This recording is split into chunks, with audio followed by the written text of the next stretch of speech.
Santa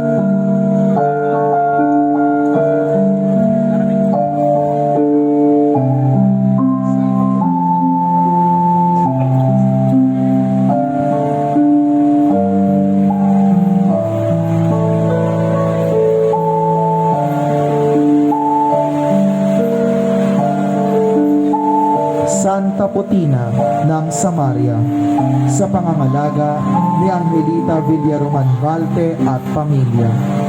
Mula sa Ebanghelyo ni San Juan. Kung alam lamang ninyo kung ano ang ipinagkakalob ng Diyos at kung sino itang hihingi sa inyo ng inumin, marahil ay kayo ang hihingi sa Kanya at kayo na may bibigyan niya ng tubig na nagbibigay buhay. Ang pakikipag-usap ng babaeng nasa balon kay Jesus ay naging daan upang unti-unti niyang mawatasan kung sino si Jesus. Sa simula, si Jesus para sa kanya ay isa lamang na Hudyo, pagkatapos ay isa sa mga propeta.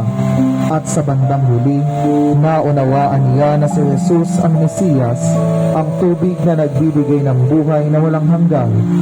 Kaya't siya ay nanalig at sumamba kay Jesus. Santa Potina ng Samaria, ipanalangin mo kami.